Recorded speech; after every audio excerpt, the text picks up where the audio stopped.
You're listening to the Chris the Freelancer podcast.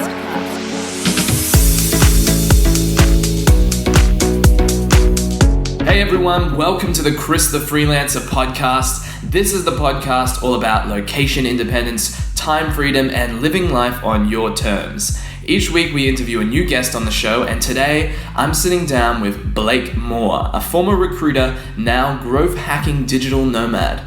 In today's episode, we talk about Blake's experience with finding remote work and how he ended up in his current role as a growth hacker. We also go into what it means to be a growth hacker and the benefits of working remotely. So, sit back, relax, and enjoy episode 1 with Blake Moore. For show notes and more, visit christhefreelancer.com. All right, I'm here with Blake Moore. How you doing, Blake? Yeah, I'm good. Thanks, man. How are you? Yeah, I'm good. How does it feel to be the first guest on the podcast? Awesome. Really, really Amazing. good. Excited to be on. Are you honored? I am honored. So Blake and I know each other we met in Bali, and then he's been kind of following me around the world. We bumped into each other in Kuala Lumpur, and then now we're here in Chiang Mai, Thailand. We're loving it. I've been here for a month ago, and you've been here like a few weeks now? Yeah, 2.5 weeks, and yeah, it's awesome. Such a cool place. Yeah, awesome. So basically, for starting out on the podcast, I want to get, really in depth about people's origin story and how they went from basically, a lot of the listeners out there might be working a 9 to 5, they might be in a corporate job, might be doing something that's not digital whatsoever. So for the focus for the first few episodes on this podcast are going to be about, sort of how you mapped that progress from wherever you started to, where you are now. I thought, let's get into the origin story, like take us right back to the beginning. Maybe not like when you were born or anything, but sort of when did you decide you wanted to do this kind of lifestyle? Was it a progressive thing, or how did it start out? It was super progressive because I took a gap year when I was, well, let me break that back even more. So I was born in the UK, in a place called Sheffield in the north of England. Then I moved to Portugal when I was in my teens and stayed there for a few years. Then I spent about 6 or 7 months traveling in Asia, doing various charity projects and just traveling around when I was 18 before heading to university. And that was kind of the start of the travel bug got me a little bit then. Yeah, I getcha. So it was on that gap year that you kind of developed the travel bug side, and then and it was always one of those things that my family were always like, well, you need to get a job now and settle down somewhere and build a career. And for me, I always had this thing in my mind where I was thinking, I'm going to take some sort of break. I guess you could call it a sabbatical. And I always had that in my mind for my mid-20s. And I was going to just take a break. And the idea was to go back to whatever I was doing. But it didn't turn out like that, I guess. Okay.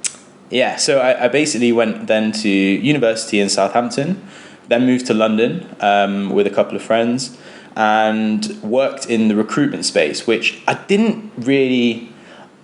I was good at it, but I didn't really have a passion for it. Yeah. But the interesting part was that I did digital marketing recruitment, so I worked in tech, which I really liked. So I saw people doing stuff I wanted to do. Was it like a classic 9 to 5 kind of corporate job, dress up for work, be there between set hours? So I was lucky. I didn't have to wear a suit or anything like that. Okay. It was jeans and a you could even wear. You just have to have a shirt or something. Okay, it was super casual because we worked with big tech companies. So we did a lot of recruitment with Facebook and some other stuff with a lot of travel startups as well. So for us, it was never, you had to reflect the clients. But yeah, it was a bit of a grind. It was more 8 till 7. It was super long. I had to be up at 6:30 in the morning and then get home at after commuting an hour. Yeah. Get home at 8:30. Okay. Yeah. And then I think I remember that you and your friend Zach, who's Zach, hopefully I want to get him on this podcast as well. So hopefully you guys will hear from him as well. He's in San Fran at the moment, actually. He's going around. He's in New York, and then like I don't know how, like he's like the flashy digital nomad, like bouncing back between like we're bouncing back between like Chiang Mai, Saigon, you know, Bali. He's bouncing back between San Francisco, New York, London, Manchester. Yeah. Anyway, we'll talk more about him when we'll hopefully get him on the show. But you kind of decided to sort of take that sabbatical when you were working at that recruitment job. Is that correct? And then you and Zach sort of saved up, quit and flew off? Yeah. So it was kind of like we were both egging each other on a little bit to do it, and it was literally we just booked the flight, and it was quite a lot in advance, like a few months. And we were like, right, okay, we've got X amount of months. Let's work this out. But for me, I didn't really know what I wanted to do. You know, I was trying to like forge something, and I had a few ideas. Like, I started a couple of like recruitment based things because I knew that, but really it wasn't what I wanted to be doing. But yeah, I guess we can come on to that. But what was the question again? Sort of how did it go from you in that job working recruitment to the first step to like leaving and going nomadic? It was a crazy like kind of build up really, because it was a big shift, because obviously a lot of my friends are in like not necessarily corporate jobs but jobs in London. I had a lot of friends there who were doing things that I guess you're supposed to do in your 20s, just following the steps, like building up to save for a house, get a mortgage. So it was a bit scary in that respect, because I was making this big jump and my family thought it was the most stupid thing ever. Like, they were just like, what are you doing with your life? Okay, how long was it scheduled to go for? How long in advance? No, how long were you planning to go away for, or were you planning to sort of leave and not have, did you have like a return ticket, for example? No, so we always said that we left in October last year, and we always booked to go home at Christmas, because we both came to the decision that we wanted to be home with our family, and if we're living this lifestyle, that's one of the perks of it, right? Being able to move around as you want. So we always said, right, we'll fly home at Christmas, but then we already had a flight out again after Christmas, and that one had no return ticket. Okay. So there was no return. Okay, when did you leave? Like, how far was Christmas in advance? So we left, I think it was October the 19th. Oh, okay. So we had 2.5 months, which we travelled quite a lot. Yeah. Which was super difficult. Yeah. And were you like attempting to work or online, or were you just like sort of on the side sussing out your projects and stuff? Like both, and you know, the more stuff you read, I'm sure you've heard it, and everyone has like a different opinion on how you should do it. Yeah. People are like, well, you know, you should build up a side business before you go, so you've got an income. Yeah. But I'm not very good at like kind of juggling a lot of stuff. Yeah. I've got like tunnel vision with stuff, so I literally probably got a max of like 3 or 4 projects like that I could focus on and actually do. And even that is a lot, I think. Right now I've got so many projects, and you know, I've just started this job where I'm doing 30 hours a week. So yeah, I don't have weekends anymore. Weekends are like my time to work on the other stuff, but definitely prioritizing that is really hard. But I guess it was kind of like that for you was still a discovery process. Yeah, the first couple of months were just trying a lot of different stuff. So, you know, I went out, so a couple of projects I had like this CV resume business, which was just about trying to like, because I knew how to do that, and I thought, what do I know how to do that I can sell on the road? Yeah. And it made sense just to, you know, sort out people's CVs and sell that. But there were a few big problems with that. The first was that my price point was way too low. You know, I was charging like £25 to £30 for a CV, when people online, if you want the proper money doing that, you're looking at like building a product around it. Okay. Which I didn't do. So that was like, it never really got off the ground, and I wasn't super passionate about it. Then I was also doing a lot of like freelance work on like people per hour and Upwork, mostly people per hour, because Zach actually sold me on that, my friend Zach. Yeah. And so I was earning a little bit of cash doing that, but What kind of work were you doing? Anything. Like I would do anything. I'd do like proofreading, copywriting, like testing out like websites. And to sort of position yourself for those roles, would you just call on your recruitment experience or your degree or? Yeah, it was pretty much like totally different for every job. Which was the other bad point, because I was spending so much time pitching for these jobs and I wasn't really focusing on one thing I wanted to be good at. It was tough because I wasn't earning as much as I needed to be earning to live sustainably, I guess, in the first couple of months. Yeah. Okay, so you had some project ideas that, did you like make some money out of that, or was it kind of you were just like I was making probably like 100, 150, 200 a month pounds. But it was not enough to live. Yeah. But it's good starting out though. Wow. Yeah, but also I wrote a book as well.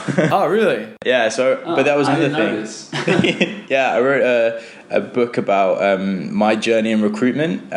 It's called... Oh, maybe you did tell me about this. Yeah, it's called The Recruiter Guide. What the hell is recruitment? Yeah. But that was another thing. That was a bit of like a therapy project. Yeah. Like just kind of trying to take something away from my time in recruitment, and but equally with that was like going to be a slow burner, and I didn't even do any research, so it was into like the niche. So now I've been out here a long time, and you see people that are producing info products and writing ebooks. There's a lot of research and stuff that goes into that, and I just kind of did it and threw it out there. And it actually does. I have made like a little bit of money, like a tiny bit out of that. But nowhere near enough. Have you found that that's kind of whetted your appetite for that kind of stuff? Because I know if, I'm on YouTube and, my website's monetized and, I get a little bit of money come in through that, and it kind of, it's kind of like a new reality for me, kind of finally having a website with like good amounts of traffic and making a few dollars here and there, kind of, at least for me, sparked my inspired me a bit, and that's why I'm working on a lot more sort of projects now and seeing what offers I can create. Was it the similar thing for you, or? Yeah, for sure. I think, but the only thing that always held me back from really committing to that was the fact that I knew it was a really long game, and I didn't have the luxury of the time to play out the long game. Do you know what I mean? Totally. Yeah. I had literally I had a runway of like 6 months. So as soon as I hit that 6 months, I was like, right, I'm screwed here. I've either got to go home or get a job, or there's got to be something. Yeah, that's a good point actually, because I'm inspired to do a lot of things out here, and sometimes you just got to focus on the short term, like you got to eat, right? Yeah, you got to eat. Even in Thailand where things are cheap, you still got to make some money online. It's not free, and I mean, and I can see that there are some people that have really like hacked the game and are really playing it really well, and earning like passive income from like content creation and stuff like that. But yeah, you've got to have the other hustle as well, right? Yeah. Okay, so what was the turning point? You were like traveling, working on a bunch of different stuff. When did it start to become that you were location independent, and how did that come about? Yeah, so that was what was strange, because the first couple of months we traveled a lot. We did Thailand, Malaysia, and the whole of Vietnam in like 2 months. Yeah. But we moved around pretty quick. I think the most we stayed in a place was probably a week, which for me is a little too fast. Yeah, I get you. And it was just because we were still excited about seeing stuff again and traveling, and so yeah, I did feel location independent because we were working on the move. Like it was still about the work, which was a running theme. So it wasn't just like partying and stuff like that. But things really took a turn, I guess, in like January. Yeah. When I went away again, and I thought, actually, I'm gonna run out of money in like the next like 3 months, 3 or 4 months. I need to like work this out. Yeah. So I just went on like a big offensive and thought, how am I gonna achieve like the money to be able to keep living this lifestyle and live where I want. And that took the form of getting a remote job for then, and just really pushing like just pushing to find something that was a remote job where it was a steady income for that little bit of time. Okay, so tell us about the job and how you got it. Yeah, so it was really weird. I was applying for, it was the same thing as when I started. I was like, right, okay, I will literally just hammer the emails, hammer the networking, and just see what I can get. And I actually, so the funny thing is as well, is Zach, who we spoke about, he had a client in the US. And he actually needed some additional support with that. So I was earning some cash with that as well, which was like kind of, that was a turning point, I guess, as well, because that showed me that I could earn regular money. So that was a couple of £100 a month, which showed me that I could earn regular money and it wasn't going to disappear. And it was like a regular client, which was good. But I needed more than that. So I just hammered the emails and applied for loads of stuff, like customers. It was really weird. I didn't want to be doing it, but I would just do anything at that point. Like customer support roles, copywriting. I like writing, but I don't, and I can write, but I don't really enjoy it. And where did you find these opportunities? Was it on a remote job board or anything like that? Yeah, so a lot of remote job boards. So Remote OK, We Work Remotely. And just going through like generic job boards as well and trying to find stuff that was remote.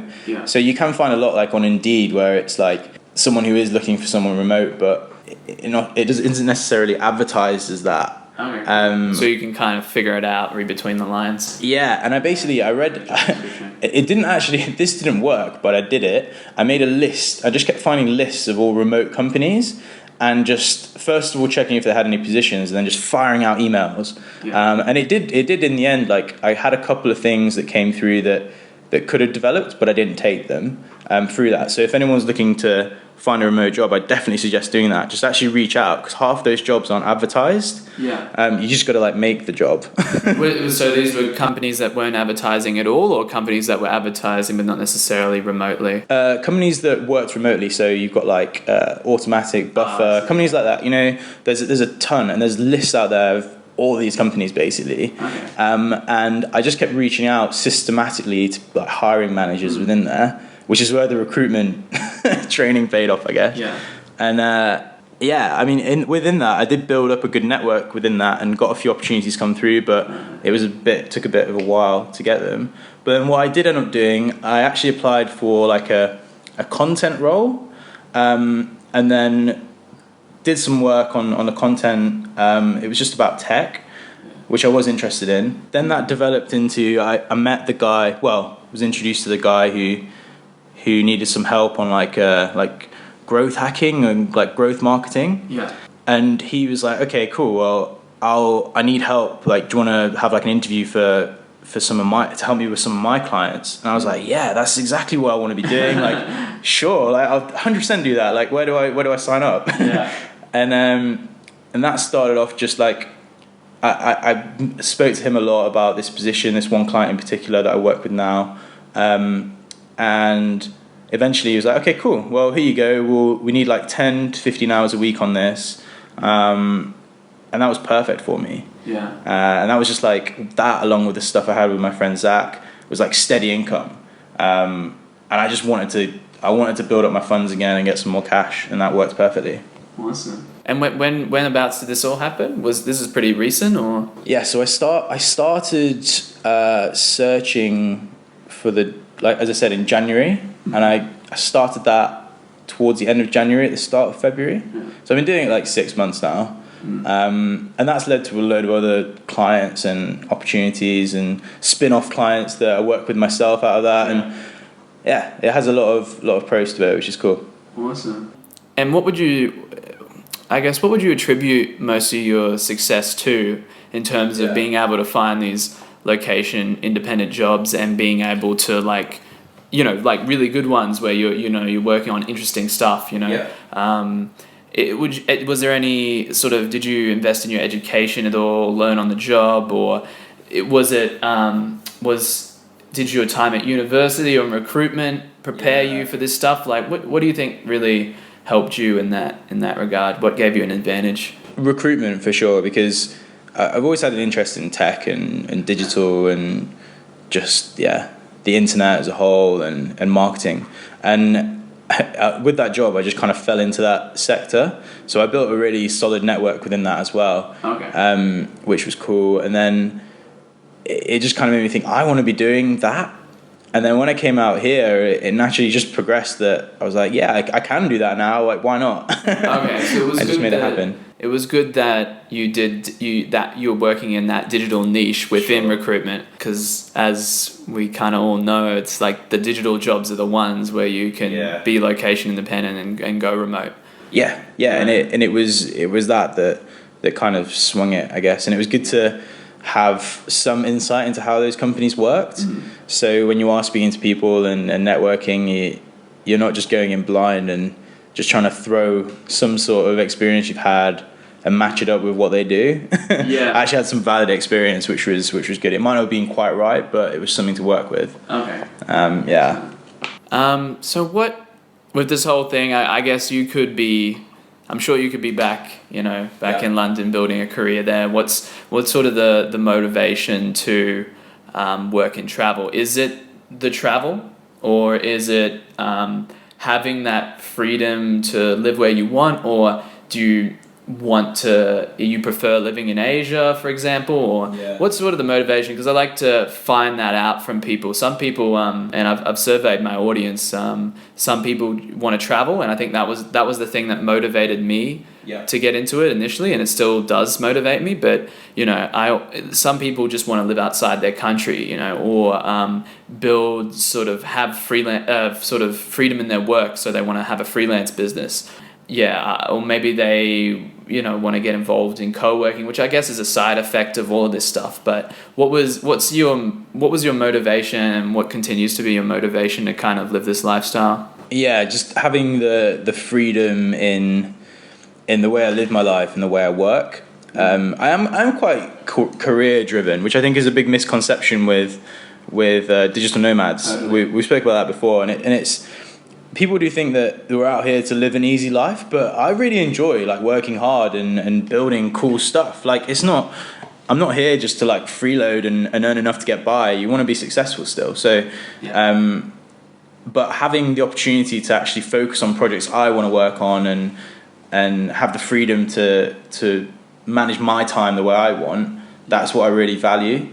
And in terms of where living in Asia, predominantly I came here because I've been here before and I did really like it. I love the culture here, and the other thing is it's the best place to be building a business or building businesses or freelancing or anything, because one, you've got the network of people, a lot of people doing the same thing, and the second is you can live here really cheap and have the cash to then invest in whatever you're doing. So it's it's not, there's no sacrifice. Yeah, to me it seems like a bit of a no-brainer, and I think definitely if you're wanting to start an online business and you're saving up money so that you can quit your job to work on it, to me it doesn't make sense why, if it's going to be purely online, why you would do it in an expensive country, even if that's where you're from. So it makes a ton of sense to come out to somewhere like Chiang Mai to give yourself a bigger runway. Plus you got a bunch of other people out here doing the same thing.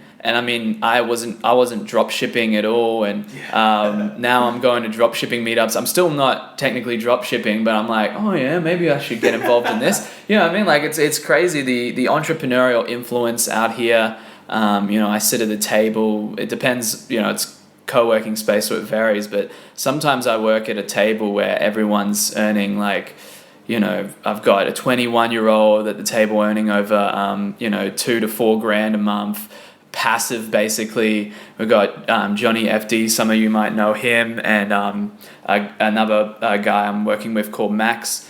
And it's crazy. That's what, I was initially motivated by the travel stuff, but now I realize it's so important for me to be here for the networking potential and having that kind of influence around me. And I think Chiang Mai is, one of the best cities for that.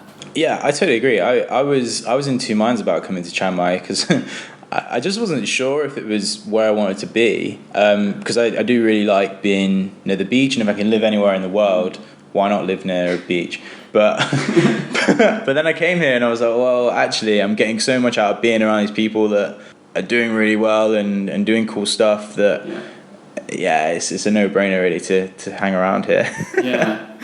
And what other places have you been? You've I met you. Well, you've obviously been to Bali and Kuala Lumpur because I saw you there. But anywhere else?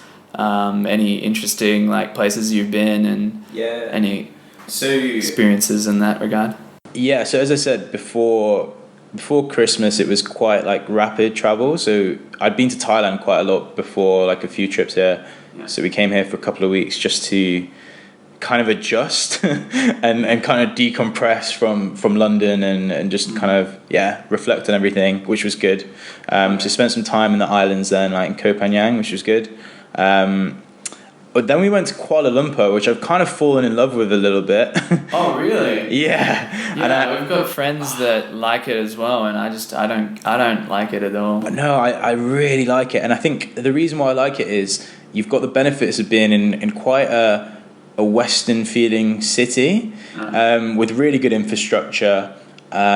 But at the same time, like, you can live in the center of the city for not much money, like literally in the smack bang in the middle, and it's super affordable. And I think it's the people are really nice, the food's really good. I don't think you can really complain. Oh, okay. I didn't hate it, but I mean, like, it's I don't know. There's nothing really exciting about it for me, and part of the reason why I love being a part of this movement is, the community aspect. Yeah. And that's probably the predominant reason. I mean, Chiang Mai is such a livable city as well, but the predominant reason why I'm here, why I love it here, is that community of people. Yeah. And Kuala Lumpur really lacks that, which is surprising given that it is quite good as a digital nomad city, given what you just said, No, I do agree with you. I think it's a place, for me, I probably should rephrase it. I don't think I could live there for like a month at a time like I live here, but it's a place that I like to go for like a few days or tops like a week, just to feel like I'm at home for a little bit. I think that's the only reason, but yeah, I totally agree. The lack of community does let it down a little bit. Yeah. But if you're in Asia and you're looking for somewhere to like kind of just go and feel like at home for a little bit, it's a good place to stop by. Yeah, for sure. But then we spent a bit of time in Vietnam. A favorite place there was a place called Hoi An, which right in the center. I mean, it's got no digital nomad community whatsoever. Yeah, I heard it's quite chill there. Super cool, and it's so nice. Like, the people are amazing, and they've got, it's like a UNESCO World Heritage Site. So they've got the town just closes off, and you can't like drive around it, and it's down by a river. It's super cool, and we met a lot of like people that are living there that aren't necessarily digital nomads, but like expats, but not even old either. But it was a really cool place, so I really like that. And then we spoke about Bali, but we also spent time in India as well, which was cool, but full of there were a lot of like free-spirited people, I guess, like hippies. Especially you were in Goa, weren't you? Yeah. That's like the home of free-spirited hippies, I guess. So not the best place to be trying to knuckle down and get some work done, and the internet is terrible. So yeah. It's crazy how that. You would think that I would think at least the internet would be good because there's so many offshore workers there, but they must like invest a heap in infrastructure, digital infrastructure or something. I think in like major cities, they like we spent a bit of time in Mumbai as well, and you did get really quick internet there, but I think it's super isolated, and it's all about if the businesses, I guess, are investing in it, like you said.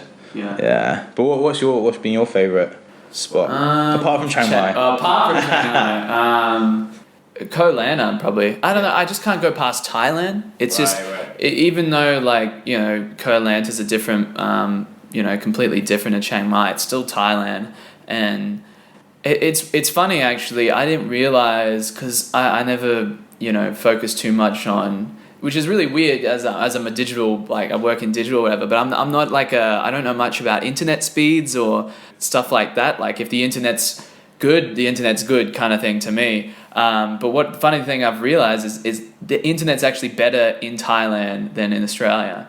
Yeah. And I mean so we got better internet in Thailand. We got The food is great and affordable, and it's a beautiful country. People are really like chill. Yeah, so no matter where you go in Thailand, it seems like you're pretty okay. Like that, like Koh Lanta as an island, it's not like Koh Samui, for example. It's not. It's you feel like you're on an island. There's no illusions there, and yet the internet still great. I mean, it'll cut out like every now and then, and the power will cut out. I mean, like it's an island, but when the internet's on, it works. It's fast. You can have Skype calls. I remember having like the best upload speeds that I've ever had, and in Koh Lanta, in Koh Hub, which was crazy. Like because I do a lot of video uploading, and yeah, it was crazy speeds there. So yeah, nothing beats Thailand for me right now. But I'm really, really interested in Vietnam.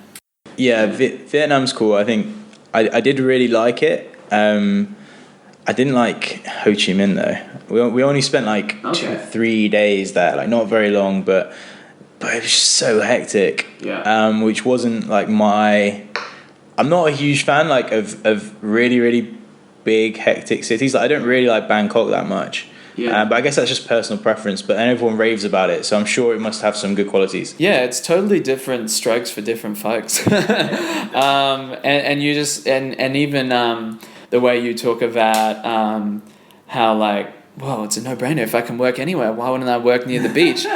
To me, that's not like a no-brainer. Like I'm different, Like I think I'm still learning, but I think I like what Chiang Mai is, like the size of it. It's not too big. Like you can't complain about it being hectic because it's not, but it's not ultra chill. Like it's not, and it's still got all the amenities of a city. Like there's like, you can get virtually anything here. And if you want Western food, there's tons of that around, Yeah, no, I totally agree. Like you can literally drive around the whole of Chiang Mai in like 15-20 minutes, right? Like, it's not which like metropolitan Chiang Mai.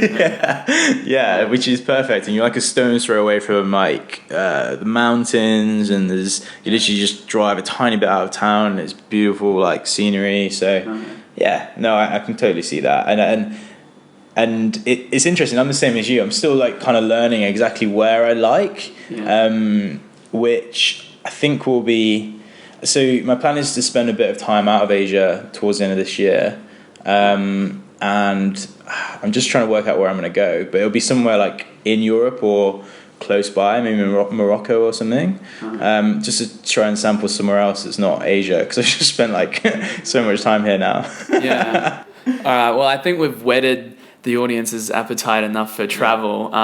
So I was thinking we could talk more back in the work stuff. Yeah. And one thing that I'm finding a few people perhaps struggling with, or is sort of like what sort of work they should do. And I kind of wanted to get your perspective or experience on how you figured out what kind of work you'd be involved in. And seemed from your story that you're trying a few different things, and then now your role is a digital marketing role. Yeah. Is that correct? Yeah. So yeah, how did you kind of find your feet in that, and how did you know you wanted? Because there's less directions you can go when you have the restriction of you have to work online, but there's still plenty of choice. Yeah, I think that's exactly it. I think that the way that economies are going is that pretty much everything can be done online. I don't think there's very few like restrictions. I've met lawyers who do like law online, if that's what they want to do. You've got online accountants, so even traditional industries which you think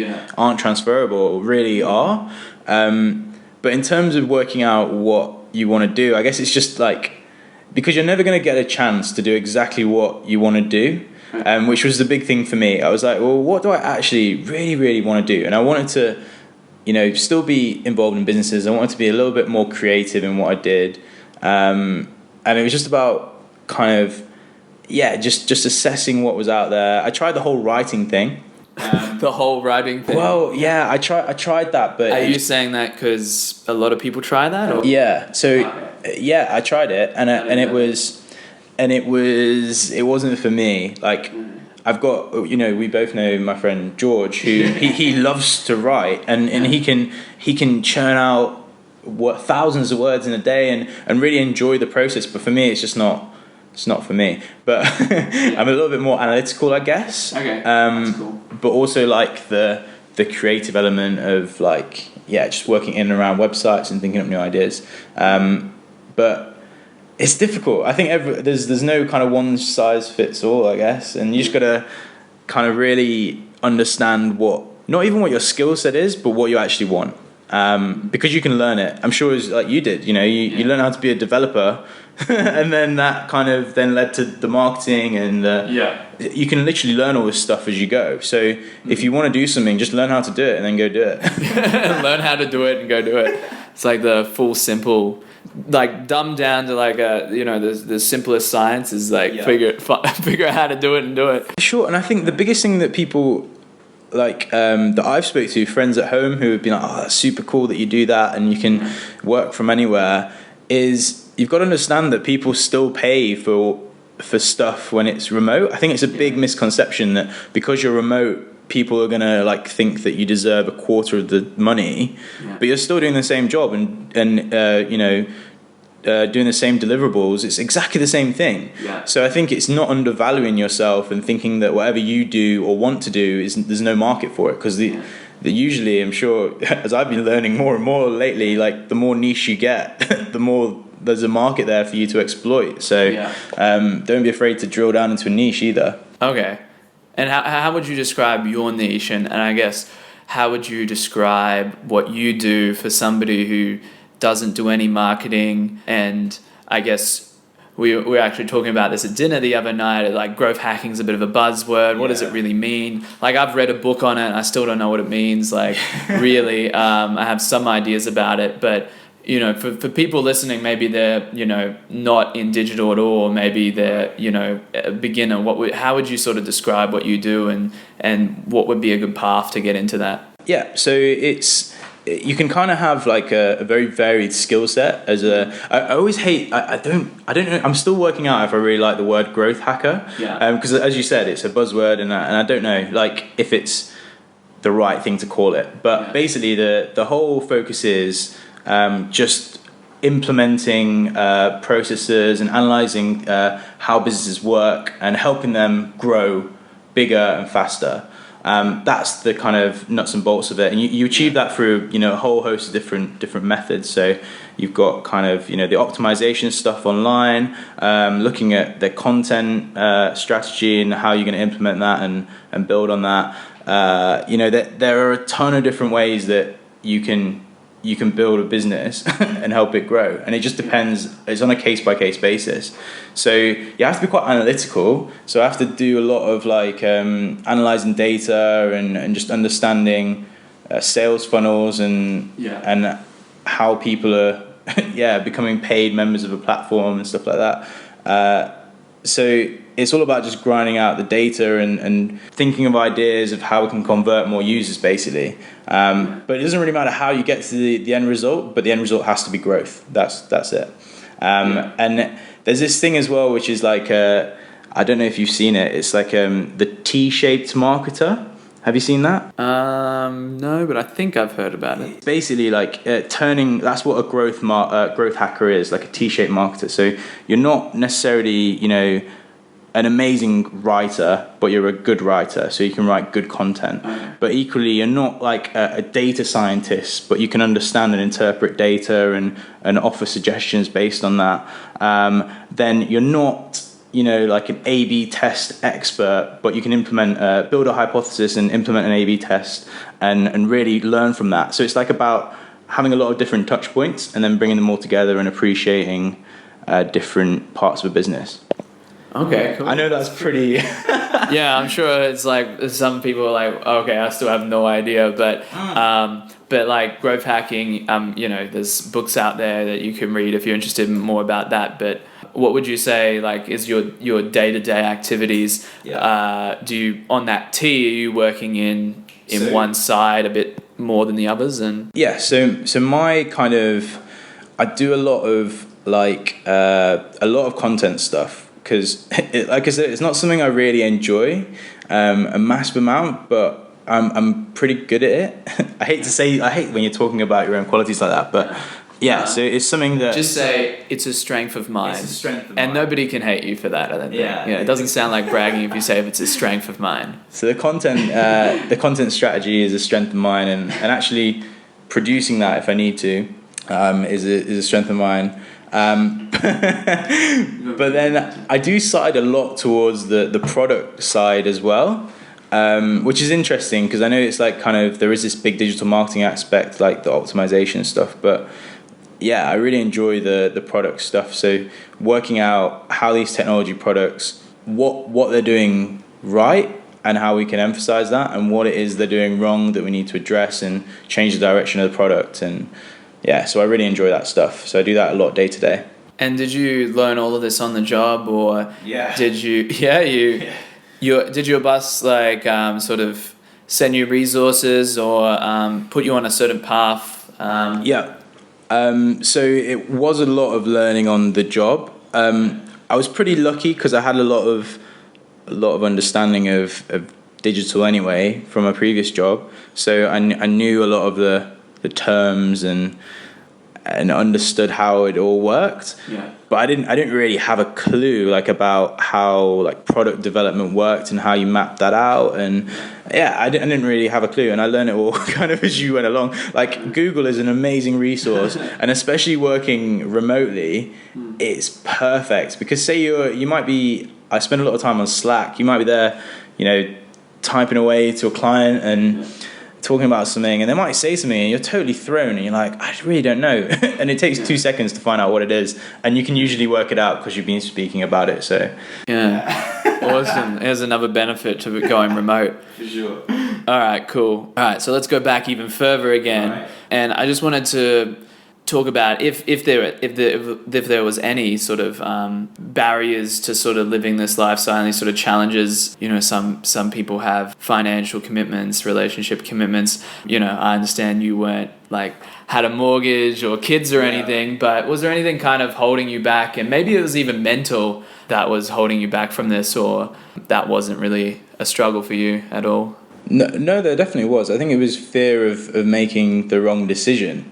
That was a big thing. I spoke to a lot of my friends were like, oh, it's super cool, like I'm super impressed you're doing that. But when you're speaking to like your family, they're the biggest, like, they were really set on me having like a really good career and building that up. And I was lucky in that I didn't have any commitments as such. I wasn't in a relationship. I didn't have a mortgage. I don't have any kids. Like none of those things were a factor. But still, the fear of making the wrong decision. But I've always just trusted my gut on stuff like that. So I had an inkling that it'd work out. But there was always a fear that what if I come home and I failed? But you never can fail if you're just constantly grinding. So. Yeah, I guess, and I think the only thing you really can lose with this sort of thing is time. Because like with how I live now, and I think it's the same with you, is we live in places on a month-by-month commitment, maybe even less. Yeah. Whereas if I went back home, I'd have to get a lease, like a 6-month or 12-month lease. 6 months if I'm really lucky, and, or maybe live with my parents or something. But when you live at home, you're a lot more restricted than when you're out here, because you have this opportunity to get, small, leases. Like, you could stay in a place for a week. You could be on Airbnb. You can, like the place I rent now is, I haven't paid for next month. They don't even know if I'm staying. But if I go down there now and say, hey, I want to book for another month, it's all good. And I don't know whether that's just... I know there's places in the world you can't do that, but I think it's especially in Chiang Mai you can do that. I think many places in Asia you can do that. Yeah, I think that's true as well. It's when I was at home, I felt like super, not trapped. That's not the right word, but constrained by everything. It was like the fact you had this long lease, like you said, an apartment, and everything is in a much like longer term, which wasn't like right for me. And even the thought of getting a mortgage or something like that at that time scared me a lot. Whereas now I'd see it as more of an investment and not for me to live in it. So it'd be different. I totally get that as well. Like, especially when you're paying like as little as us for rent, you don't think of oh damn, that money should be going into like a more, and I mean like it goes back to our values as well. We're both out here because we want that freedom and stuff. So I guess the benefit of renting definitely outweighs the benefits of having a mortgage. And if you've got a commitment on one single place, if you've got a mortgage, like you're definitely settling down. And I think the thing is as well, like I think it's people when you say you don't pay very much for your rent here. Like I live in quite a nice apartment. Oh, it's raining. I live in quite a nice apartment, and yours is nice too. Like that it's just like a different scale of. You still can live a really nice life, which I enjoy. I like nicer things in life, and you can eat out at like nicer restaurants and stuff like that. And I enjoy having that option now, which I didn't have before. So if I was going to go out for dinner every day in London, I'd be broke. I'd have no cash. Whereas here, I eat out 3 times a day, and I don't eat like we had lunch and we had it like at a street food place, but it was super nice. But then I ate in like a really nice Japanese place like yesterday, and you can really vary it up. The sushi Mai? Yeah. I went back. Still going back there. Oh god, I love that place. Yeah, it's good. Yeah, we took Blake there like the first like dinner like he had with us here in Chiang Mai.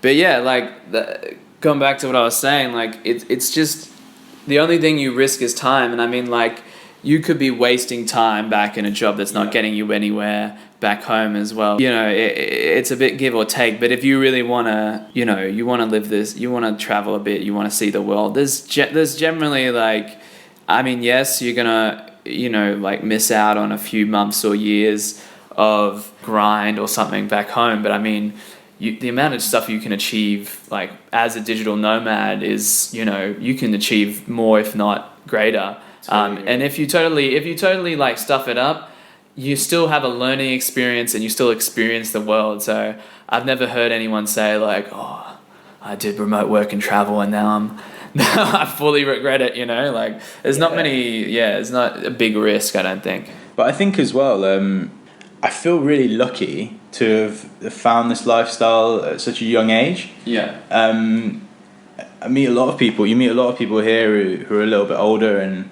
have been doing stuff in their home countries for a lot longer, and still feel lucky that they found it when they have. But I feel like I've got such a big runway now to, I'm still like I'm only 24, so technically like mid-20s, early 20s, still got a lot of time to get where I want to get. Which is I feel super, super lucky about. Knowing that there's no pressing need to settle down or commit to something like if I don't want to, and there's no external pressures either at the moment, which is perfect. That's awesome. And I've got so much time to build stuff here. Like you gain way much more time in the day, right? When you're everything's super set close here. Like I don't have to commute. I don't have to worry about.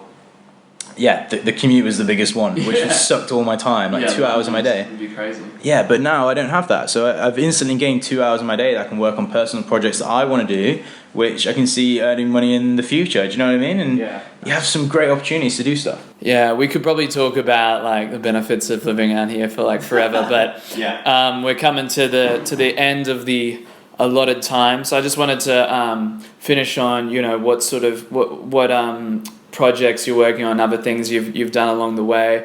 One of the things that I'm just like admire, envy, I don't know what the word would be, but like you wrote an article for the Huffington Post, correct? Yeah. So I got brought on as like a contributor at the Huffington Post, which was pretty cool.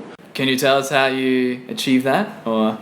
Yeah, so I actually I just literally went straight to the source and emailed Ariana Huffington. Oh wow! How did you manage that? Did you have a private email through like some sneaky? I just found it and then went to her. And she appreciated you emailing her directly? Or? Yeah, and she emailed me back. I was like, here you go, here's your login. Wow. It was pretty cool. And what motivated you to do that?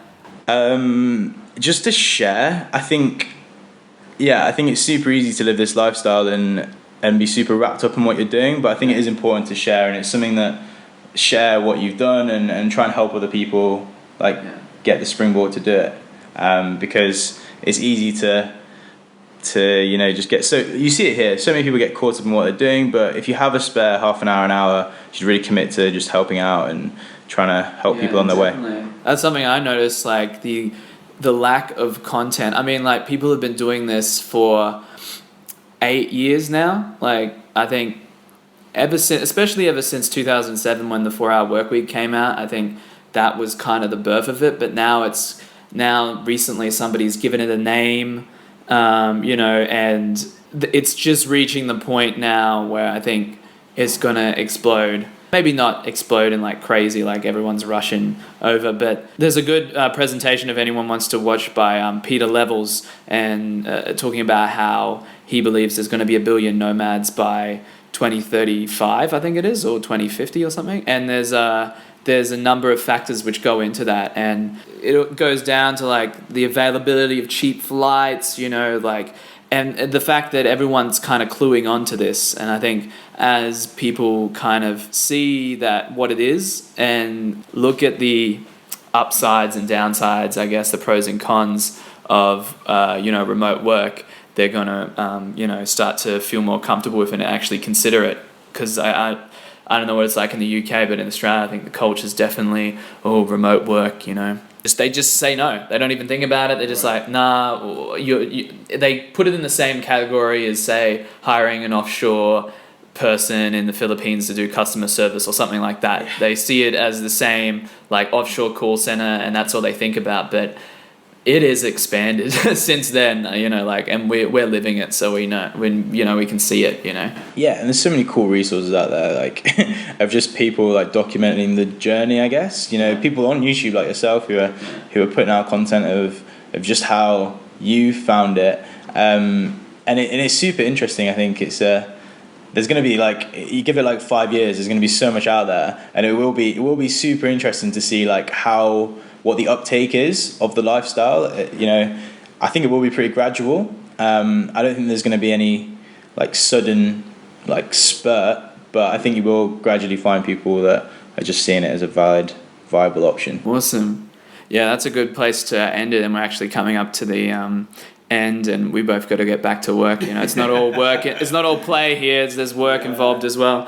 But Blake, I want to say thanks for being the guest on the podcast, and I think this has been a really good chat. No, appreciate it. Thanks for having me. No.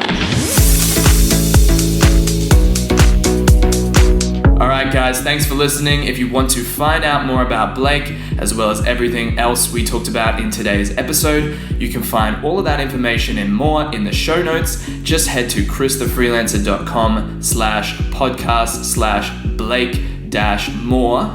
That's christhefreelancer.com/podcast Blake, BLAKE-MOORE.